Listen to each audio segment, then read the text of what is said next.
Hello, I'm John Rossi, a touring drummer with a love of all things animal. When I'm on the road, I visit as many zoos, aquariums... Hey, wait a minute. What's going on? Hey, what's going on there? Hello? Hello? Hello? We interrupt your regularly scheduled program to bring you Rossifari Zoo news. News you can use from the world of zoos and conservation. Every week, we bring you breaking news and analysis from around the globe, featuring the animals you love and the people who care for them. And here's your anchorman, John Rossi. Hello, hello, hello, and welcome to a very special edition of Rossifari Zoo News live. Not when you're listening to it, because, you know, podcast, asynchronous, that's how that works.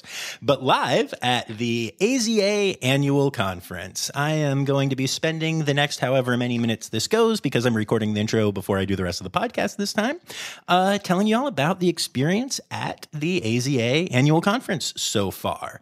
Recording this, you know, on the night of Tuesday the 30th. So there is still another full day of conference, plus then what's called Zoo Day, which is going to be a day when we go to the Maryland Zoo, and it's going to be incredible.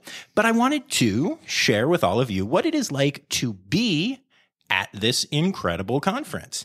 And I didn't want you to just have to listen to me ramble on. So I am here with two very special guests, and we're going to be sharing with you about our experiences. You've heard them both on the podcast before.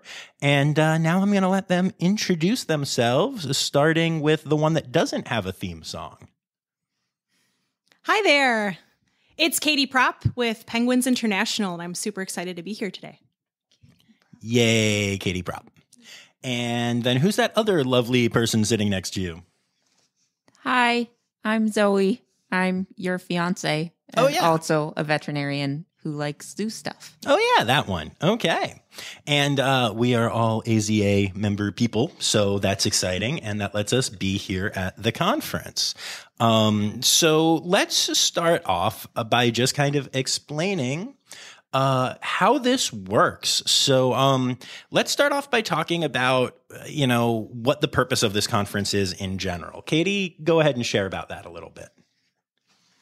So the AZA conference is a really great place for like-minded folks from the zoological and aquarium communities to connect and talk about how our industries are working together towards several aligned missions and goals. So the AZA oversees all zoos and aquariums, as many of your listeners probably know, but these are the meetings that are crucial for CEOs that have very filled schedules to get together and kind of discuss things. But also there are sessions that are open to the public to come and learn from these experts and amazing folks in the industry. Absolutely. And they use this for a lot of, not all of, but a lot of the SSPs will get together and do their meetings and start to figure out some of their breeding stuff, or at least just talk about what their plan is.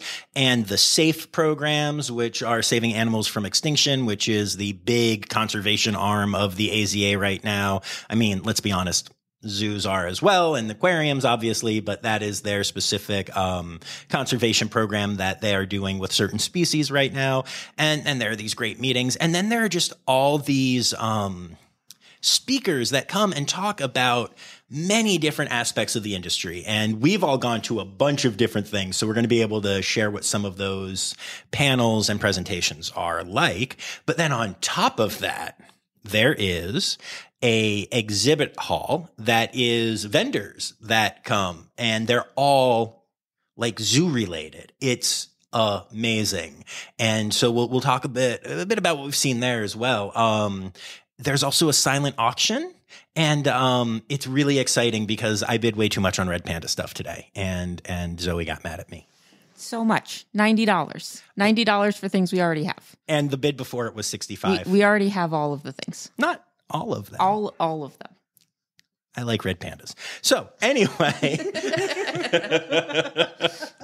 so that happened. But yeah, so let's start off by talking about, Katie, when did you get in?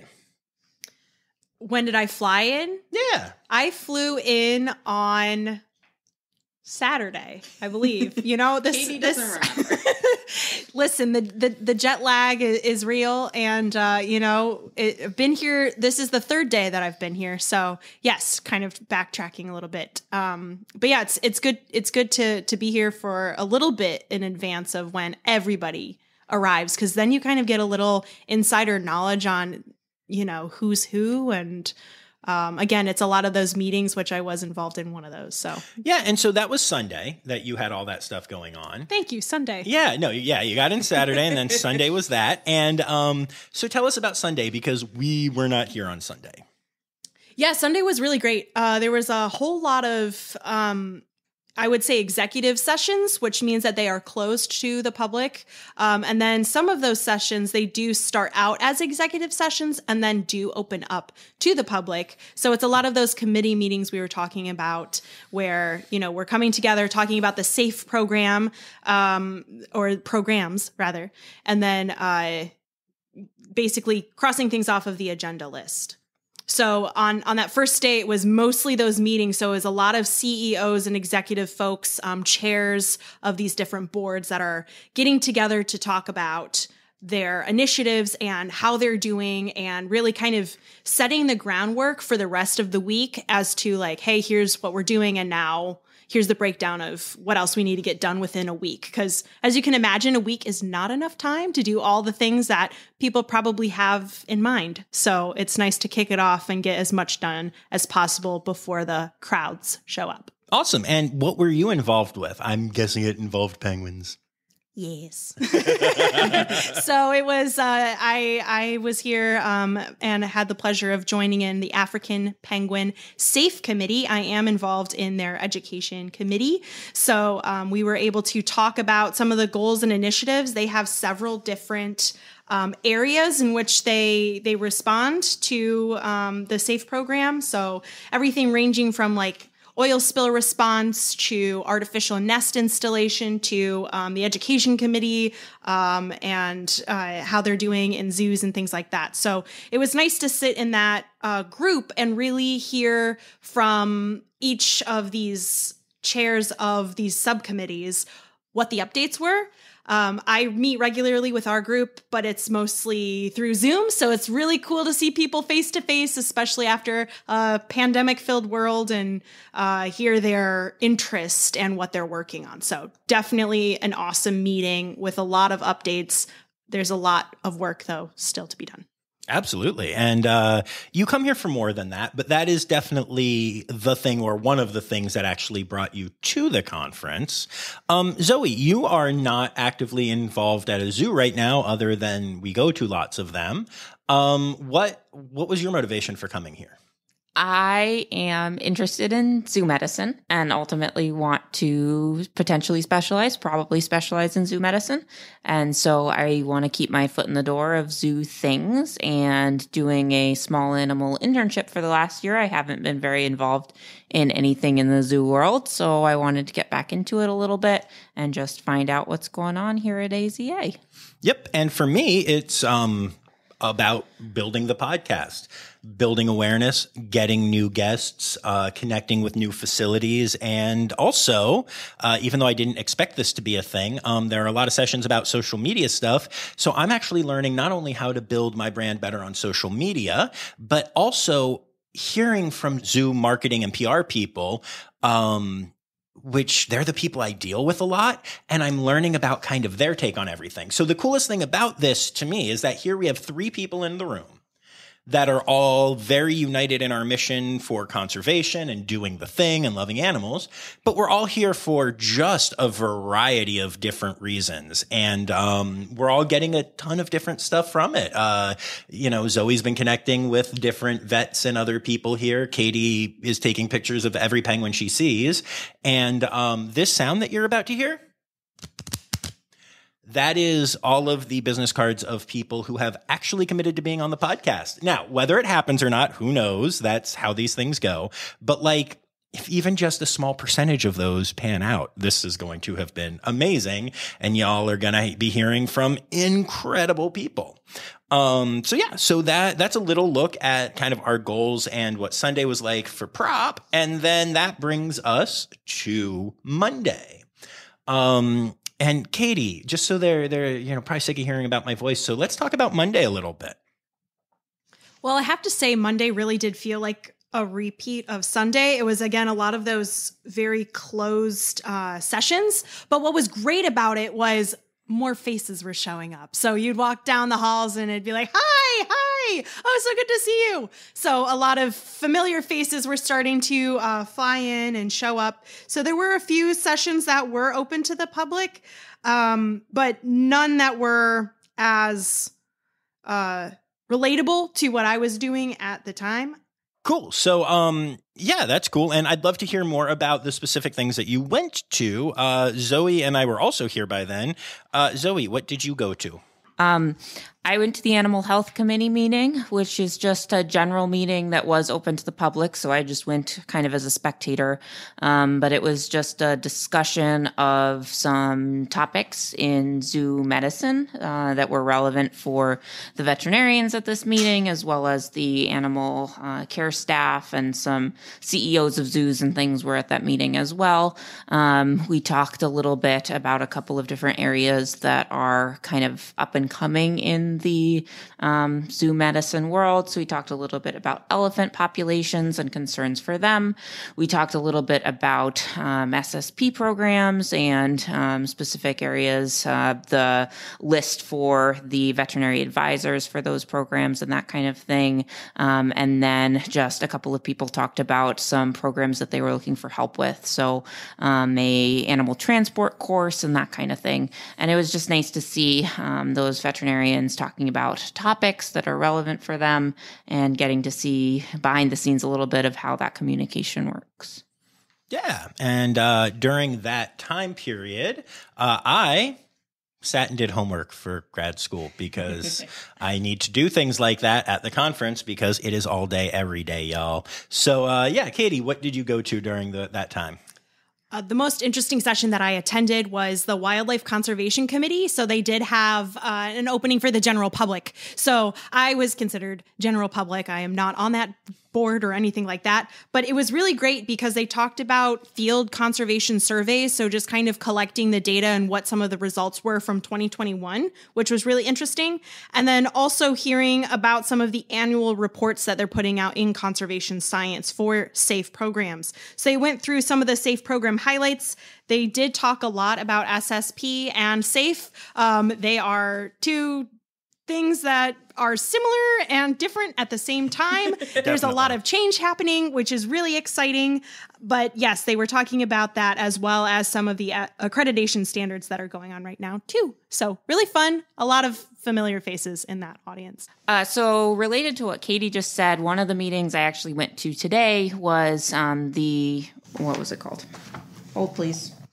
And this is where John cuts it out.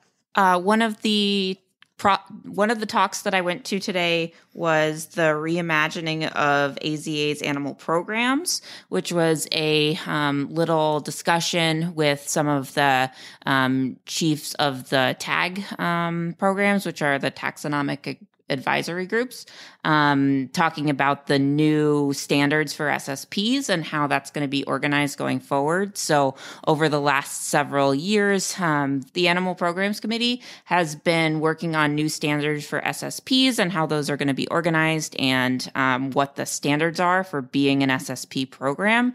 So there's new requirements now where the species needs to be housed in at least 15 different AZA institutions. There has to be a certain minimum number of individuals within that species, and there need to be specific plans in place for their reproduction and the movement of those animals going forward. So a lot of species that have previously had SSP programs are no longer going to qualify as official SSPs. They're going to need to have kind of different sorts of plans going forward. And the goal of that is that the AZA felt that we were just spreading ourselves too thin, and the not all of the SSPs were viable populations. So they want to focus on the populations that are viable and make sure that we're keeping those animals around in captivity for the future. There was also a lot of emphasis on the fact that they're trying to separate out the safe programs from the SSP programs. So the SSP goals are to keep captive populations that are viable for the future of those captive populations. The safe programs are, the goal is to prevent those animals from going extinct. So keeping captive populations viable, but also relating to conservation in the wild and making sure that we have either populations in the wild that are protected or potentially captive breeding and release programs for certain species. All right, we'll be back after this quick break. Hi, this is Kathy Hill from the Indian River Lagoon National Estuary Program. We're all about restoration projects in progress this season on One Lagoon, One Voice. Learn about the great strides the lagoon community is taking to restore and protect the Indian River Lagoon. Each week, we dive deep into discussions with scientists, resource managers, and nonprofit leaders to explore lagoon issues and solutions. From oyster reefs to clam restoration, algae blooms to muck, you'll learn all about the projects we're tackling to bring the Indian River Lagoon back to health. Click the link in the show notes to follow One Lagoon, One Voice, learn about the IRL Council, and explore our unique lagoon.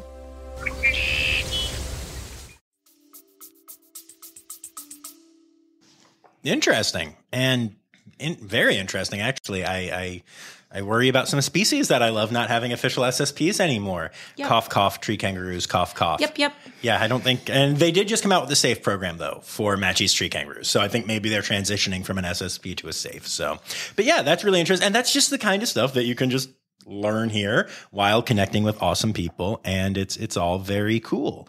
And then at 3:00, all three of us attended the first time attendee meeting. And if there's one thing I will say that I have found wonderful, actually, there are many things that are wonderful about the conference, but one thing that has stood out to me is the fact that as a first-time member here, and also as a person who, I don't work at a zoo, I didn't know what the welcome would be like, and they have done a lot to make us officially feel very welcome.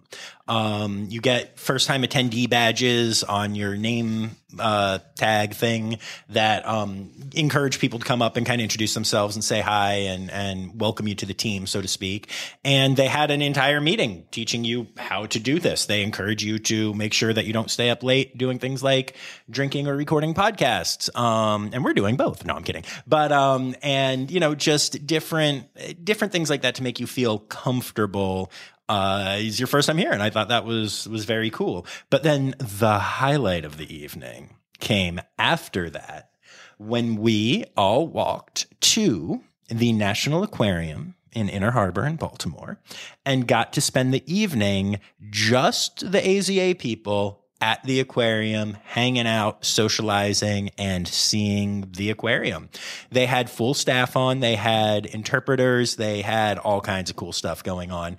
I cannot speak highly enough about how incredible that experience was. And also, it was catered. There was amazing food. There was incredible ice cream. We may have gone back for seconds. Thank you, SSA. Yay! Yeah, SSA did an amazing job with all of this. And all zero waste. Yeah, all zero I was just going to say that. Yes, it's so flippin' cool. And the food was incredible. There were dolphins and ice cream. I mean, what more do you want in the world? And, a point that I want to make is that everyone's available to everyone. It's all seen like we're all part of a team. I went and talked to Dan Ash, the president of the AZA. We had a great little conversation. It was very cool. Everyone from Dan on down is available to talk and chat, and it's just a really beautiful scene. And so that was. Did anyone else want to say anything else about the National Aquarium being incredible? I just want to say, when you think of the heart of the ocean, it is the National Aquarium. It is fabulous. The most exciting part of it for me was the shark exhibit. I don't know about you both, but it was a 3-story shark experience where you just keep going down this winding pathway down several floors, and each floor has different sharks on it. And as a shark lover myself, it was like breakfast, lunch, and dinner, and then dessert. It was like, how are there more sharks? There's more and more and more through every level, and I loved every bit of it. And the dessert is definitely the best part because they have sawfish, which is flippin' unbelievable to see. They're just so cool. My favorite part of the National Aquarium, well, I have two favorite parts of the National Aquarium. One is the black-tipped reef shark exhibit because I really love those sharks. They're really cute, and they have little black bits on their fins. And I also really love the puffins, and one of the puffins was being really adorable and swimming around when we were there, and so I really like that. And Katie Propp, as a professional penguiner, are you okay with puffins, or are they like battling it out? I love puffins because puffins are the answer to every time there is a penguin with a polar bear. I just say, swap it for a puffin. That makes a lot of sense to me. I really like it. And I also like that you cannot ever be anywhere in public without just pointing out that penguins and polar bears not in the same area, not friends. They're not in the same area. The polar bears in the Arctic and penguins are in Antarctica. Thank you for my TED Talk. Amazing. All right, so let's talk about today. Now, we all went to some different sessions. So, but we were all seated together as seat chums at the opening general session. And I thought it was really cool. One thing really stood out to me in the general session. It was an hour and a half long. And we did not really talk about zoos or aquariums. I mean, that was like the background. But it was a split between talking in depth about conservation, right? We always talk about how zoos and aquariums are conservation organizations. And there's, a lot of argument. A lot of the anti-captivity crowd loves to say that it's not about conservation. It's about whatever, making money or whatever, because we all know zookeepers are super rich. But the entire focus, even inside baseball here with just our group, started off being about conservation. And then it switched to become about diversity in the industry, which has been a huge problem for a long time that is now being addressed very effectively, but, still has a long way to go, always. And those were the two topics that we really hit on in the general meeting, which I thought was incredible. It wasn't that zooey at all. It was all conservation and diversity, and I loved that. Did you guys have any additional thoughts about the opening meeting? Mame was an incredible presenter and speaker, just very bubbly and fun. And she is the former head of fisheries from the U.S. Fish and Wildlife Service and is just an incredible person to kind of light some fire under our butts, I think, just really getting the audience engaged in her conversation and getting people excited about what the future could look like. And I think after getting a lot of decision fatigue in this industry, and just fatigue in general from compassion fatigue and all sorts of things, I think her message hit home with a lot of people. And some of the folks I spoke with this evening said, her speech made them tear up or feel like they need to take some more action. So she was one presenter out of the group that I personally resonated with and thought she was fabulous. She was an amazing speaker. She was all fire and quoting Biggie and Tupac and living her best life up there. And also ended by having 2,200 or so zoo professionals sing Row, Row, Row Your Boat. And I got to tell you, there aren't a whole lot of people that could have gotten a room that size singing that loudly, but oh boy, did she. All right, we'll be back after this quick break. What if I told you scientists discovered 100 new species in the deep ocean? Why did crocodiles survive extinction? Megalodon. How did it go extinct? Hey, it's me, Forrest Galante, wildlife biologist. You might know me from Joe Rogan's podcast or my various TV shows like Extinct or Alive and Shark Week. Join me and my friends as we dive into the wild world of animal anomalies and everything wildlife. Don't miss out. Click here to uncover these mind-blowing animal mysteries. I also really like that they included the mayor of Baltimore in the opening proceedings today. I thought it was a really cool way to kind of bring in the local community and bring in what the zoo and the aquarium here mean to the community, as well as emphasizing some of the conservation success stories of the partnership between the zoo and the aquarium and the city itself. Yes, and he was also an incredible speaker and super inspiring. Yeah, it was a really inspirational morning. And then we all split up and went and did things. So, let's talk about what some of these sessions are like. We already have a little bit, but one of the cool things is that for these couple of days, there are a ton of options at every given time. And so for the 10:30 session, I went to The Rise of Social Media Influencers, which featured, amongst other people, our good friend of the podcast and former guest, Jungle Jordan. And it was just really cool to get that perspective from the PR people. There were multiple speakers and also the Senior Vice President of Communications and Strategy for the AZA.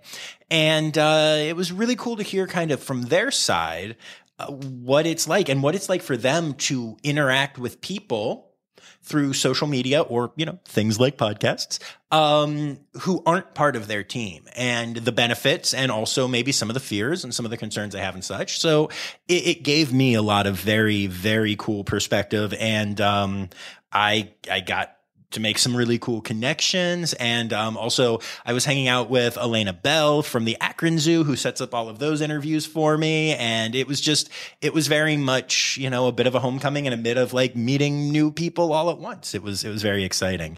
What did you go to, Katie? One of the panels I really enjoyed today was a panel actually on leadership. And what I loved about it was it focused on several CEOs and their experiences. And it very much was like a coffee discussion where they were asking each other questions. They definitely had a moderator, and all of the audience members were able to text in anonymous questions. Oh, wow. So they were able to answer some of our questions as well for everybody, which was great, instead of just a cliche Q&A at the end. So some of the panelists that they had that I just absolutely thought were fantastic presenters. Dr. Brian Davis, who is the president and CEO at the Georgia Aquarium. There was Roger German, and he was the president and CEO of the Florida Aquarium, and Dr. Haley Murphy, the executive director and CEO at the Detroit Zoological Society. And they all just were so genuine. Every single thing they said about their journey to becoming a CEO resonated with me. And I think so often we see executive leadership teams as being kind of like a separate entity sometimes, where it's like, oh, they're up there doing, the big decision making while the rest of us are doing other things. And hearing from these three and how different their experiences are, but how similar at the same time, it really helped all of us to get a better picture of what their experience is. One of the stories they were all sharing that was kind of similar was how isolating it actually feels to be a CEO, because you are now getting a bird's eye view, a full picture. Whereas when you're working your way to the top, you very much are connected with so many people. They talked a lot about taking time for yourself and mental health, which of course is a big topic in the zoological community right now. One of the things they said that I thought was poignant was the cost of your new life is your old one. And I thought that was a really interesting thing to say, because you're right. When we get a new opportunity, when we have a new thing that we're venturing into, it is going to change our entire perspective. And as we move up, there are higher stresses, right, that you have to take on as a CEO. You're suddenly worrying about not only your own personal finances and life and things like that, but the entire company and all of those people that rely on you for their daily existence. And they were very humble about that. The other thing that I thought was really interesting, and this was something that Dr. Bryan said from Georgia Aquarium, he said that when asked about who he would want to take his position someday, he said he wants someone that would move into the position to be a change agent, to focus on the work instead of constantly rebuilding the culture. And as someone that has worked at several zoos and aquariums and museums and nonprofits, I feel like a lot of times when leadership changes, it's like, well, now we need to change everything. We need to change the culture. We need to change. And it's like, I like and appreciated that he said, you know what? Like, sometimes it's just the work that needs to be done and the culture is fine. And I think that's so true. There's some places I've worked where the culture has been great and the leaders come in, and if they just do the work, we can get it done. And I was very inspired. We can all actually save animals. That's what I walked away with. That's awesome. And I also love that you remembered that quote. So, oh, never mind. You took notes. You have a notebook. Hey, Zoe also has a notebook. I'm the only one who wasn't such a nerd that I didn't sit there taking notes the entire time, which is why I'm like, hey, guys, we talked about social media stuff. And they're giving you quotes and names and stuff. So actually, that was pretty smart of y'all. Zoe, what was your panel at that time? I went to the panel on elephants. So it was kind of a combination of little talks by a bunch of different people who are involved in the elephant AZA world. So we started out hearing from Dr. Jamie Landolfi, who is a pathologist at the University of Illinois, and did a little overview of morbidity and mortality in African elephants in the captive population between 2000 and now 2021. And it was really interesting to see the most common things that elephants have died from over the last, 20 years or so, and how that's related to how we're keeping elephants now and what we can do to improve their lives in captivity now. And then we had Dr. Tanya Kerr, who is a researcher who talked about elephants in the wild and elephant endotheliotropic herpes virus, as well as tuberculosis in wild populations of African elephants, specifically in Kruger National Park. So it was cool to see that talk right after the talk about captive elephants and kind of compare and contrast. It's very similar disease processes that they're seeing in the wild and in captivity, but the way that we see them is different because we're only seeing the wild animals after the fact, whereas we see the captive animals kind of as they're going through it. So that was interesting. And then we heard from Dr. Lauren Howard, who is awesome. She is the director of veterinary services at the San Diego Zoo Wildlife Alliance. And she gave a little talk about moving elephants and how complicated that is and all the different things that go into it. And I really loved that talk because there was a little focus in the middle about training elephants for movement and training them for, voluntarily entering into the crate and voluntarily having tethers placed on their legs for their own safety during the move.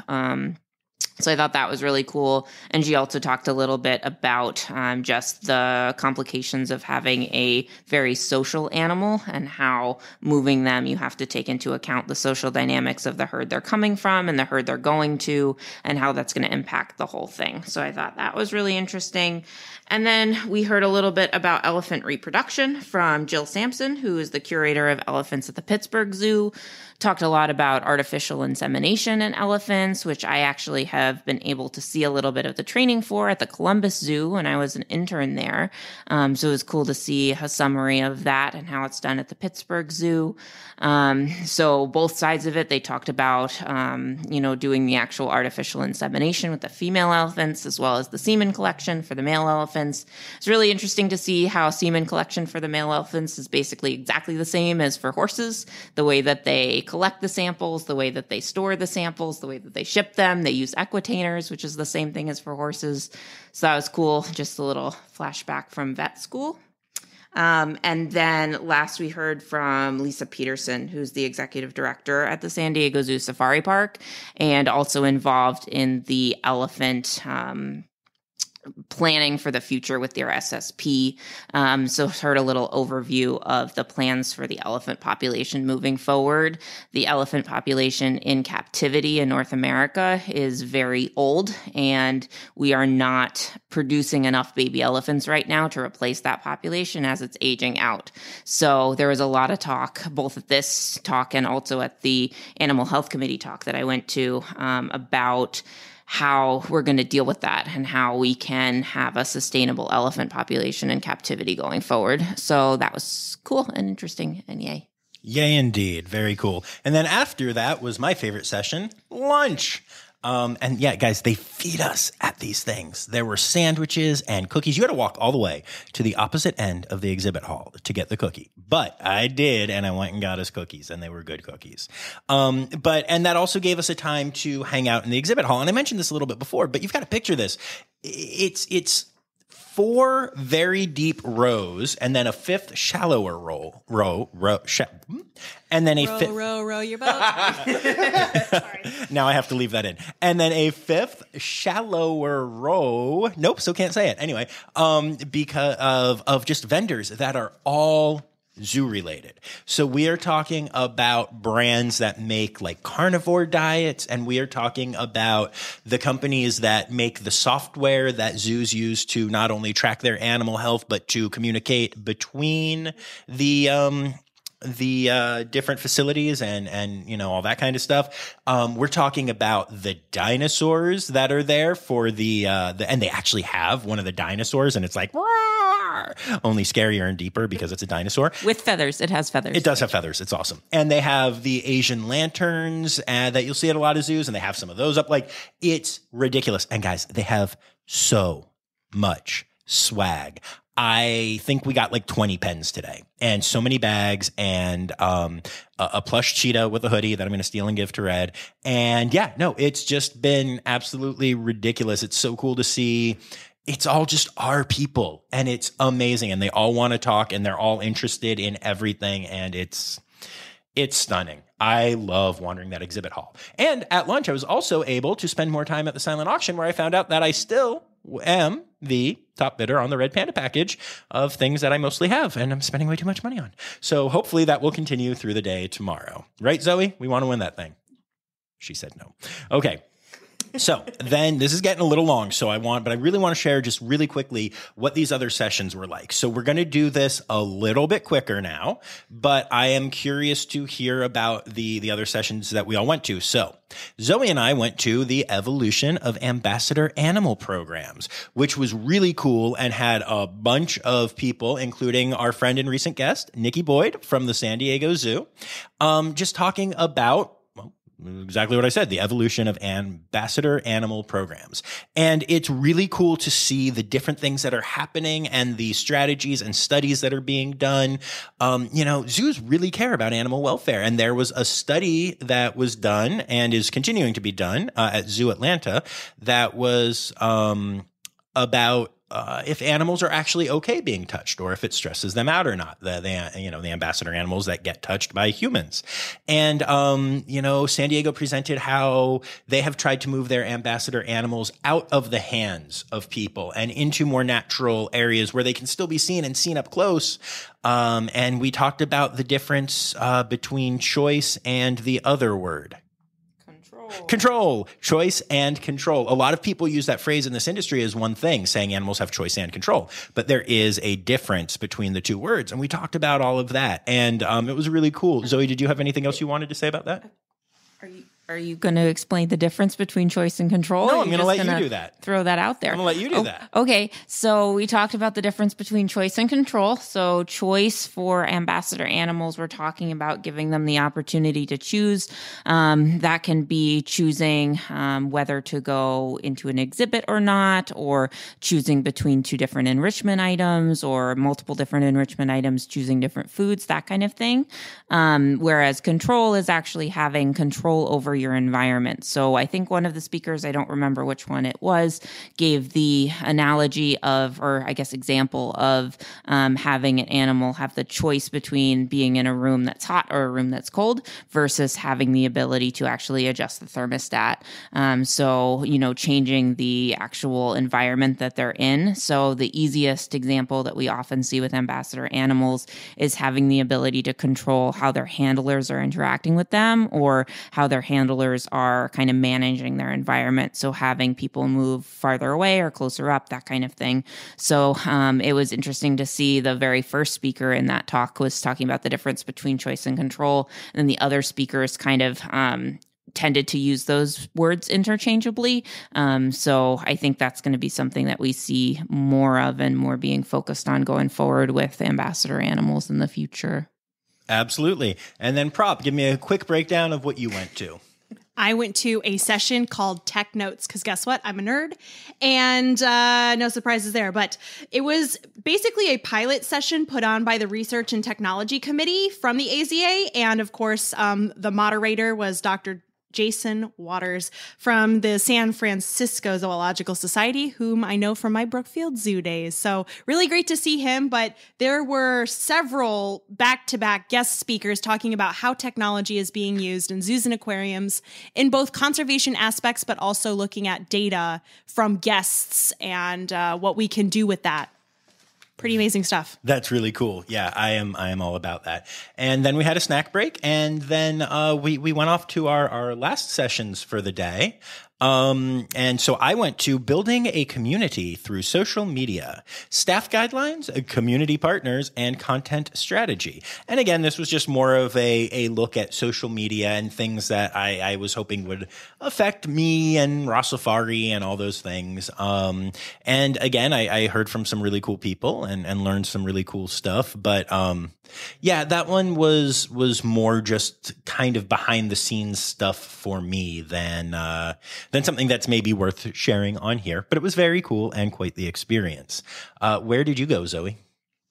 I already talked about it. It was the Animal Programs Committee one.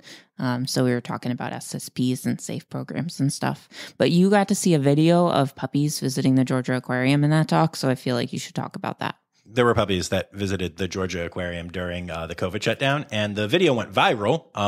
You've probably seen it if you're listening to this. We all have, but it was cool to see it again.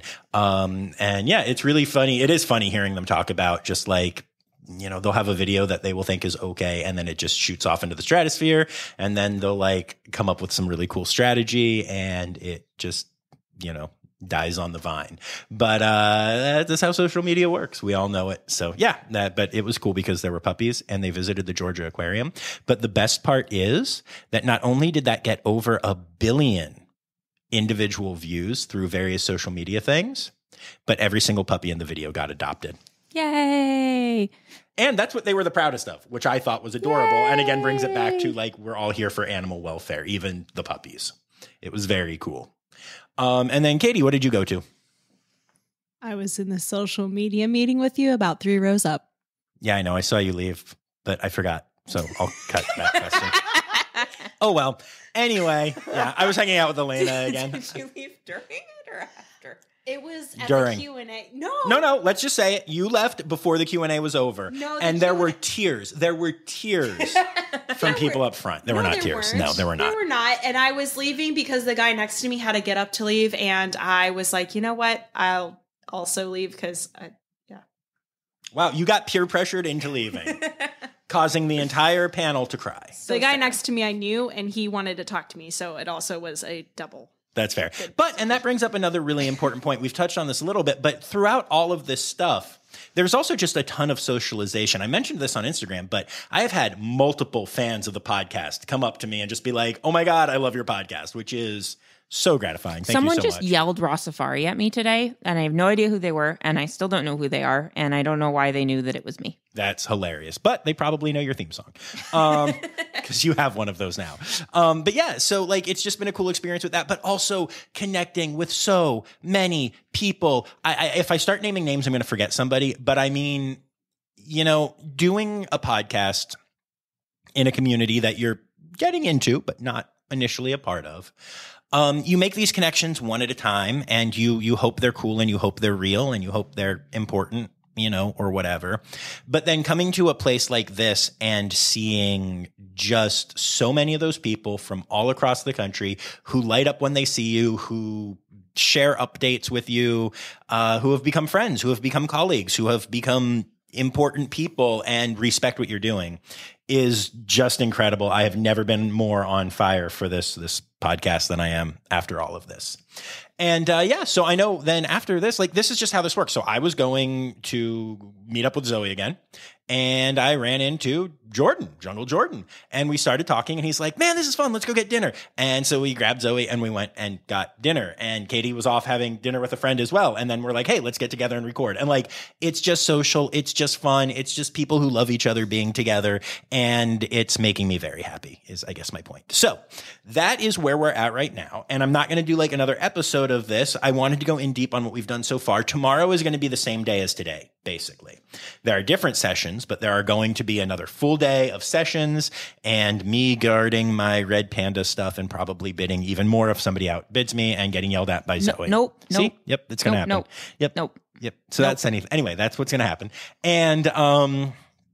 And then who needs money? We need more stuffed red pandas. But anyway, and then and then Thursday is called Zoo Day.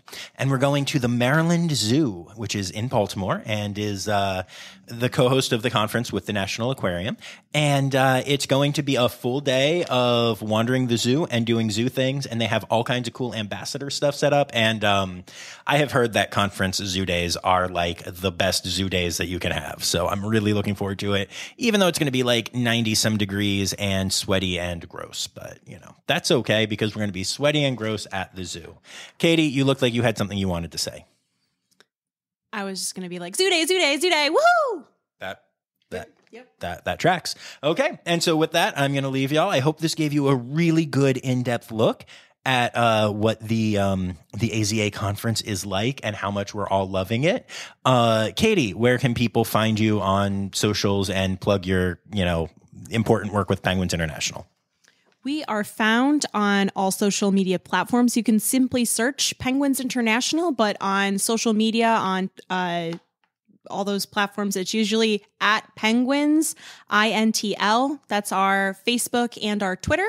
And then for Instagram, we are at Penguins_International. And then I do have a personal page as well. It's at Wildlife Katie if you feel like seeing my own pictures of animals. She has a wildlife, friends, and you can follow along. She has a really adorable dog. I'm just saying she has a really adorable his dog. name's Carson. He's a chocolate lab. Yeah. Katie got Carson right around when we got paradiddle, so we have been long distance puppy pen pal friends. That fell apart. I love it when things fall apart. Puppy pen pal friends. We've been puppy pen pal friends. I like it. And Zoe, I assume that you don't want to give anything for people to follow you because you don't like people. Don't follow me. Okay. I don't want you. She did not go to any of my social media influencer classes today. All right. So, thanks for being here, y'all. And we'll catch up with you soon. The Rossifari podcast is produced, hosted, and engineered by John Rossi. Editing and fact-checking by John and Dr. Zoë Vesley-Gross. Our theme song is Sevens by Nathan Burke, performed by Nathan and John. Interrupting John theme and additional voices by Taylor Isaac Gray. You can reach John directly on Instagram and Facebook at Rossifari or by email at rossifaripod@gmail.com. Rossifari is part of the Daydreamer Media Network. Now, stop listening to me and go visit a zoo.